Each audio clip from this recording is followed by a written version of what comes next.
a.C. Cae la última potencia que se oponía a Nabucodonosor. Se trata de un descubrimiento arqueológico único, ya que Jeremías menciona que este oficial estaba junto a Nabucodonosor. Daniel fue determinante para influir en la vida del rey. El profeta Jeremías había predicho todo lo que sucedió al pueblo de Judá por su idolatría. Todo esto cumplido ante los ojos de Daniel.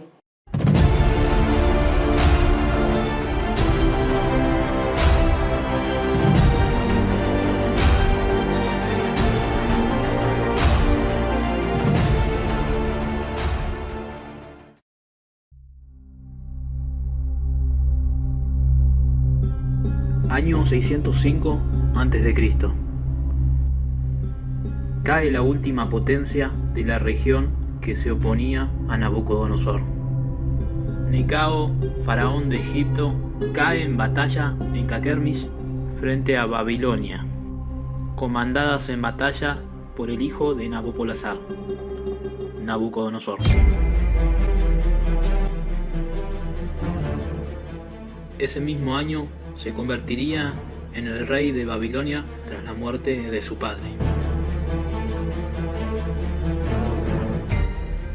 Tras imponer su dominio en todas las naciones de la región, incluido Judá y Jerusalén, Nabucodonosor le ordena al jefe de sus eunucos que trajese de los hijos de Israel los príncipes de este pueblo y los sabios de esta nación para que ahora trabajasen para la corte de Nabucodonosor. Entre estos jovencitos se encontraba Daniel. Era normal que las potencias que conquistaban reinos se llevasen cautivo al pueblo conquistado. En el caso de Babilonia vemos que realiza esto en dos ocasiones. La primera cerca del año 605 a.C., en donde lleva cautivo de los de Judá a los príncipes y sabios, en pos de poseer los mejores sabios en la corte del rey.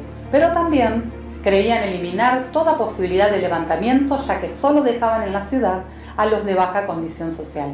Pero como vemos, el último rey, Sedequías, incitó una rebelión que terminó con la destrucción completa de la ciudad y el templo que Salomón había construido. Pero ni bien llegan a Babilonia, comienzan las dificultades para Daniel y sus amigos. Por orden del rey, debían alimentarse de animales considerados impuros en la ley. Al llegar a Babilonia, no solo quieren imponerle la cultura y el idioma, también le cambian la identidad, el nombre que sus padres judíos les pusieron a nacer. Ellos debían olvidárselos y tener nombres de dioses paganos que les puso el eunuco. Daniel, en su composición, tiene el sufijo el, que deriva de la palabra Elohim y que era utilizado para mencionar a Jehová Dios. El nombre de Daniel significa Dios es mi juez, mientras que el nuevo nombre que le pusieron, Belsasar, significa el príncipe de Bel. Bel era Marduk, el dios principal de Babilonia, o sea, era un ídolo.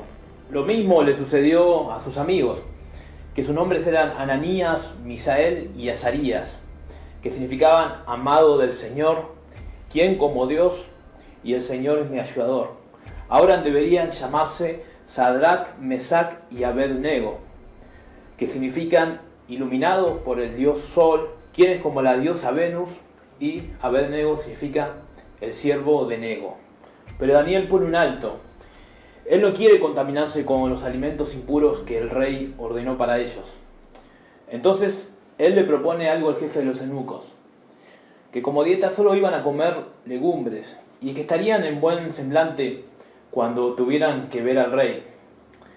Y sucedió esto. Cuando tuvieron que presentarse ante el rey, no solo que tenían un mejor semblante que los demás, sino que en todo momento, en todo lo que el rey les consultó en esa audiencia, fueron los más sabios en comparación con todos los demás. Pero cabe preguntarnos qué sucedió en Daniel, que tenía esta inquebrantable convicción por seguir la ley de Dios. La Biblia nos enseña que es lo que él se propuso en su corazón. Pero ¿podría haber otra razón que influyera en la vida de Daniel de manera transversal? Sin duda Jeremías fue influyente en la vida de Daniel, eran contemporáneos. El profeta Jeremías había predicho todo lo que sucedió al pueblo de Judá por su idolatría. Todo esto cumplido ante los ojos de Daniel. El profeta Daniel, siendo ya de avanzada edad, recurría con detenimiento los escritos del profeta Jeremías y comienza a recordar esos momentos en donde Jeremías, enfrente de todo el pueblo, reprendía a todo el pueblo de Judá a que se volviese a Dios y que se volviese del pecado de la idolatría.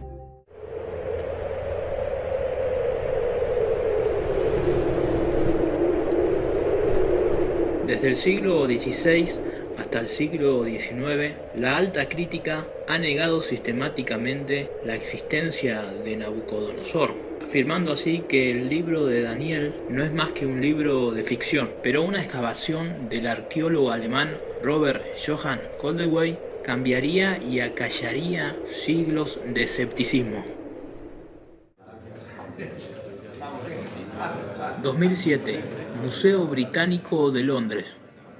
Michael Hurza ha descubierto en una diminuta tablilla de arcilla el nombre del general babilonio Sarsekim, quien aparece en Jeremías 39 en el asedio de Jerusalén. Se trata de un descubrimiento arqueológico único, ya que Jeremías menciona que este oficial estaba junto a Nabucodonosor en el asedio de Jerusalén. Pero los hallazgos arqueológicos no terminan ahí. En 1854 se desenterraron unos cilindros pequeños de arcilla en las ruinas de la antigua ciudad babilónica de Ur, hoy en día el sur de Irak. Entre esos documentos cuneiformes del rey Nabónido figuraba una oración por Belsasar, mi hijo mayor. Hasta los críticos tuvieron que admitirlo, se trataba de Belsasar que aparece en el libro de Daniel. Pero aún así, grandes historiadores como Heródoto no mencionan a ningún Nabucodonosor, pero la excavación de Robert Koldewey traería una prueba definitiva y contundente sobre este tema. Hoy es uno de los tesoros que está en exhibición en el Museo Real de Ontario, Toronto. Se trata de un relieve mural de un lenoble hecho de ladrillos esmaltados. Está datado entre los años 605 y 562 a.C. Entre sus ladrillos encontraron una inscripción como testimonio, como si las piedras hablasen por sí solas, de la existencia de este rey. La inscripción dice así: Nabucodonosor, rey de Babilonia, el primer hijo nacido de Nabopolassar, el rey de Babilonia. Una vez más, la Biblia muestra su inerrancia, aunque hoy en día las banderas del escepticismo fueron tomadas por el ateísmo. Aún así, siglo tras siglo, la inerrancia de la palabra de Dios sigue siendo inquebrantable. Al año siguiente de su llegada a Babilonia, Daniel tendría una de sus mayores pruebas. En el segundo año de Daniel en Babilonia, Nabucodonosor tuvo un sueño que no le permitió dormir más. Hizo llamar a magos, encantadores y caldeos. El sueño le perturbó tanto que prometió a quien interpretara el sueño regalos y gloria. Pero igual de grande era el castigo si nadie lo hacía. No solo debían interpretar el sueño, sino recordarles el sueño al rey, algo que los sabios de la corte consideraron imposible. Entonces Nabucodonosor, por edicto, sentenció a muerte a toda la corte, incluido Daniel y sus amigos. Pero Daniel no había estado en el grupo de sabios que hablaron con el rey. Cuando se entera, le dice al jefe de la guardia que le pida al rey que le concedan un tiempo, que él haría saber el sueño y su interpretación. Luego de ayuno y oración por parte de Daniel y sus amigos, Daniel por fin está preparado para la audiencia con el rey. Daniel le muestra al rey su sueño y su interpretación, una imagen de un hombre compuesta de distintos materiales. Cada parte del cuerpo le enseñaba los imperios que se levantarían y que precederían a su imperio. Le da características de los imperios que se levantarían después del suyo con descripciones que encajan a la perfección con la historia de la humanidad. La cabeza de oro fino que representaba a su imperio, obviamente el babilónico. Sus brazos de plata que representaban al imperio medo-persa. Su vientre y muslos de bronce representaban el imperio griego. Sus piernas de hierro que representaban el imperio romano y sus pies en parte de hierro y barro podrían representar a la Iglesia Católica, el barro al humanismo que gobierna la sociedad actual. El rey quedó asombrado a tal punto de declarar que Jehová era Dios de dioses y Señor de reyes, y engrandeció a Daniel y lo puso como gobernador de la provincia de Babilonia y jefe supremo de todos los sabios del imperio. Hay una gran similitud entre Daniel y José. Ambos fueron llevados cautivos en su juventud, fueron jóvenes modelos y sirvieron en una corte real. Ambos fueron perseguidos injustamente y a través de la interpretación de sueños fueron ascendidos a gobernantes. Ambos vivieron vidas puras en medio de ambientes corruptos y ambos murieron en tierras extranjeras. En el capítulo 4 vemos un testimonio de Nabucodonosor, en el cual él cuenta desde su punto de vista lo sucedido en el capítulo 2. En este capítulo nos cuenta algo más, y es que Daniel aconseja a Nabucodonosor que actúe con justicia y misericordia con los oprimidos. Pero al cabo del tiempo, según las palabras del mismo Nabucodonosor, se enorgulleció de tal manera que Dios permitió que la locura se apoderara del rey. Una locura tan grande fue llevado a vivir con los animales y las bestias. Pero cuando glorificó a Dios es cuando se le devuelve la cordura y vuelve a reinar sobre Babilonia. Podemos decir que en este tiempo de cambio fue cuando se liberó al rey judío Joaquim, que anteriormente había sido deportado desde Judá y estaba como prisionero en Babilonia. Joaquim era descendiente directo del rey David. Pasó el tiempo de Nabucodonosor y comenzó a gobernar su hijo Nabonid. Durante una expedición militar dejó a su hijo, el nieto de Nabucodonosor, Belsasar, como rey. Belsasar hizo una fiesta y mandó a traer todos los utensilios del templo de Jehová. Todo el reino hizo fiesta y se emborracharon, de tal manera que no podrían defender la ciudad, aunque hasta en ese tiempo todos estaban tranquilos, ya que se decía que la ciudad de Babilonia era completamente impenetrable. El rey entonces se llena de terror al ver una mano escribiendo en la pared. Para ese momento, Daniel ya era muy famoso, como lo declara Belsasar en el capítulo 5:16. Daniel entonces interpreta las escrituras de la pared y sentencia el final del imperio babilónico esa misma noche.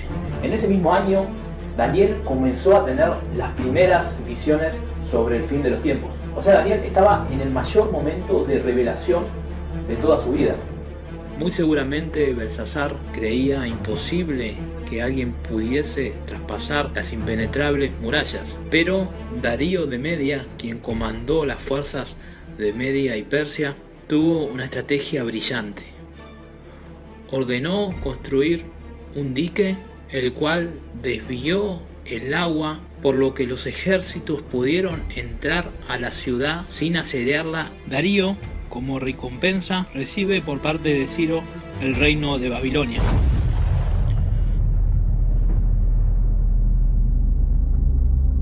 Darío era un hombre de avanzada edad, tenía 62 años cuando tomó el reino de Babilonia, y no pasó tiempo hasta que descubrió que Daniel era superior en sabiduría y ciencia a todos los sátrapas y gobernadores que él había puesto. Tanta era la confianza que incluso en el capítulo 6, versículo 3, nos dice que Darío pensó en ponerlo sobre todo el reino. Esto puede indicar que Darío quería dejarlo en su lugar porque confiaba en él y también que a su muerte lo dejaría como rey. Pero los gobernantes y los sátrapas comenzaron a buscar una forma de deshacerse de Daniel, teniendo celos por su crecimiento. Al ver que era imposible de acusarle, ya que Daniel actuaba rectamente, entonces idearon un plan. Engañarían al anciano rey, haciéndolo firmar un edicto que durante 30 días nadie podía adorar a su Dios fuera del rey. Al conocer la ley de Media y Persia, sabían que si el rey la firmaba, no había forma de abrogarla. Entonces los sátrapas, al conseguir la firma del edicto real, los sátrapas encontraron razón para acusar a Daniel y llevarlo ante el rey para que lo condenara. El rey se vio entonces engañado, pero debido a la rigurosidad de la ley de Media y Persia no podía revocar su edicto. Finalmente, Daniel es echado al foso de los leones.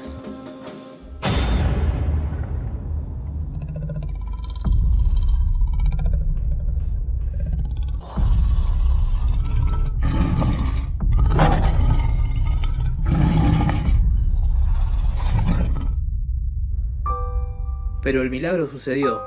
Al día siguiente, Darío fue hasta el foso y preguntó: «Siervo del Dios viviente, el Dios tuyo, a quien tú continuamente sirves, ¿te ha podido librar de los leones?». Entonces Daniel le responde como testimonio vivo que Dios envió un ángel para que cerrara la boca de los leones. El edicto era claro: Daniel debía ser echado al foso de los leones. Al cumplirse la sentencia, Darío pudo ordenar que lo sacaran, ya que los sátrapas y gobernantes habían cometido un error. Ellos dieron por muerto a Daniel por el hecho que lo echasen a un foso lleno de leones. Es entonces cuando Darío ordena sacarlo y en donde condena a todos los sátrapas y gobernantes quienes lo habían engañado. La sentencia del rey Darío puede parecer excesiva o brutal, pero era acorde a lo que eran las sentencias en esa época. Darío, aunque creía que el Dios de Daniel era el único Dios por el testimonio en la vida de Daniel, él no conocía realmente, no tenía conocimiento sobre Dios. Daniel fue determinante para influir en la vida del rey, para que entrara en el conocimiento de lo que era Jehová y de lo que Jehová pedía del hombre. Pero aún lo más impactante en la vida de Daniel estaba por venir: las visiones apocalípticas.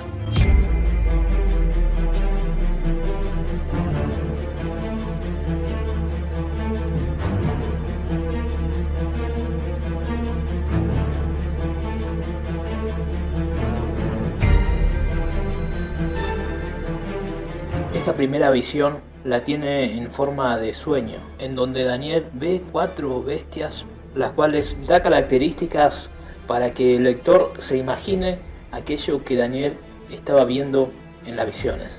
Daniel utiliza una figura de contraste del símil. Al igual que el apóstol Juan, Daniel comparaba lo que veía en sueños, describiéndolo de acuerdo a las características de algo conocido por todos.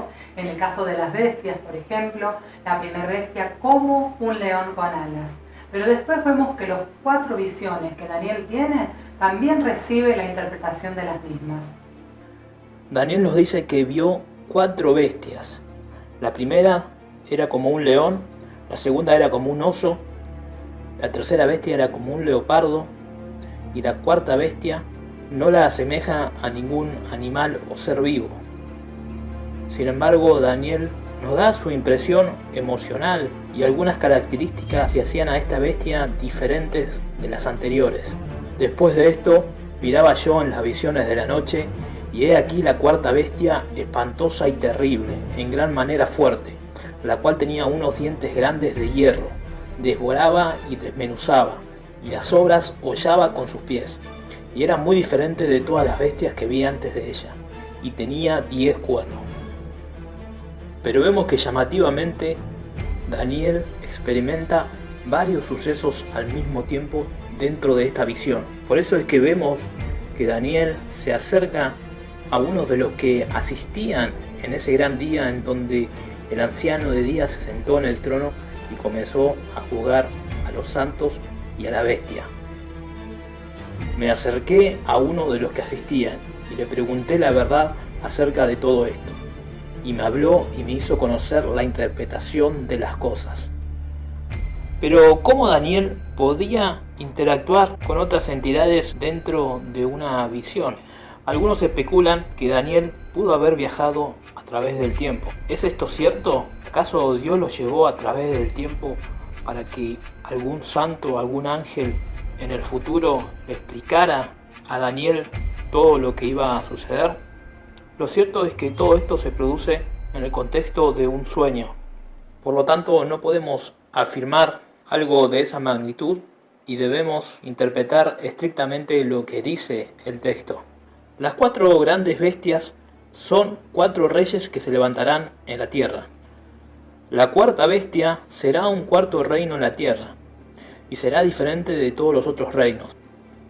Y según la palabra de Dios, a toda la tierra devorará, trillará y despedazará.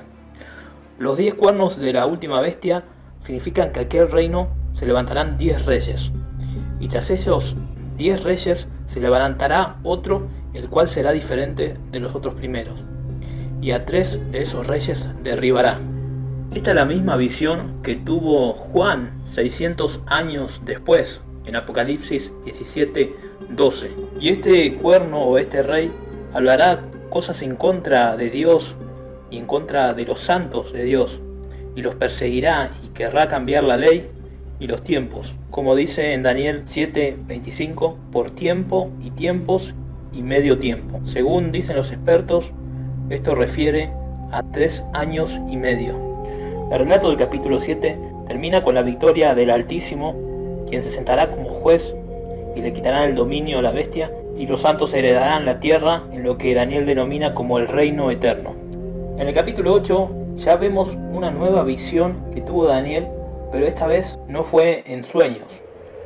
Él se encontraba en la ciudad de Susa, la que se convertiría en la capital del imperio persa.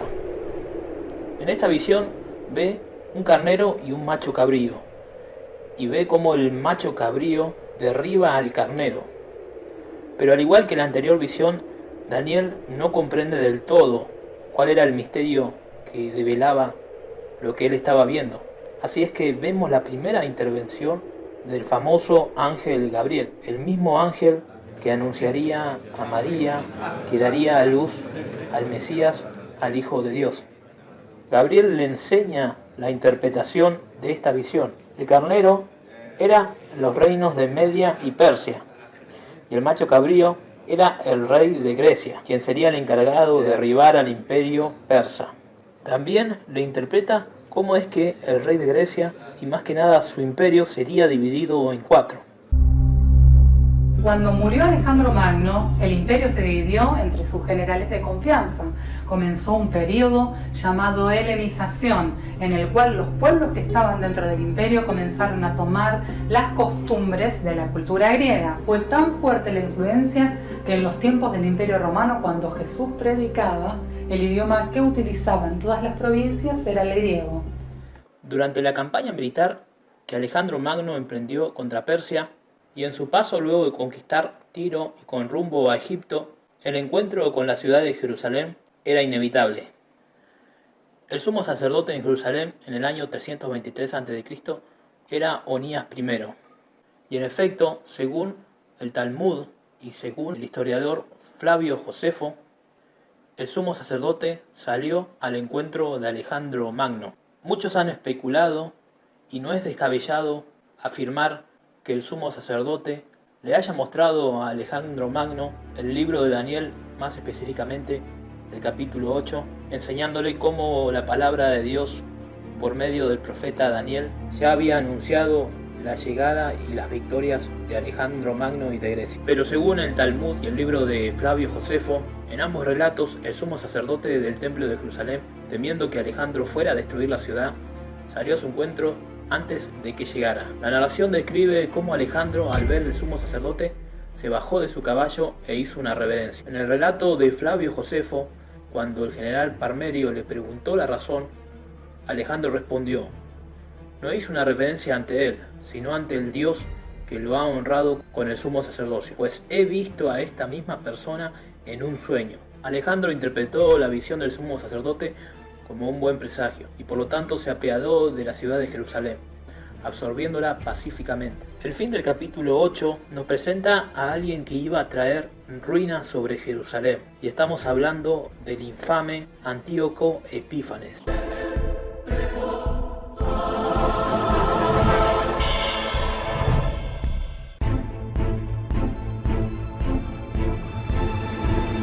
Antíoco Epífanes cometió aberraciones y profanaciones los cuales nunca se habían visto en Jerusalén. Derramó sangre humana en el templo, ofreció sacrificios a los ídolos dentro del templo, sacrificó animales impuros como lo fue el cerdo, El santuario y las cosas santas debían ser mancillados, debían erigirse altares, recintos sagrados y templos a los ídolos, sacrificaron cerdos y otros animales impuros. Prohibía la circuncisión de los niños y el que no obraba conforme a la orden del rey debía morir. Algunos judíos vieron en este rey la profecía de Daniel, de la abominación desoladora en el templo. Luego del capítulo 9, en donde Daniel hace una oración en favor del pueblo de Israel, tenemos la profecía de las 70 semanas, en donde nos revela una de las profecías mesiánicas más impactantes, y era que el Mesías iba a morir. Ya en el capítulo 10, y luego de 3 semanas de ayuno por parte de Daniel, vemos que recibe la visita de un posible ángel de mayor rango, ya que el profeta nos da algunas características únicas que no poseía el ángel Gabriel. Y alcé mis ojos y miré, y he aquí un varón vestido de lino, y ceñido sus lomos de oro de Ufaz.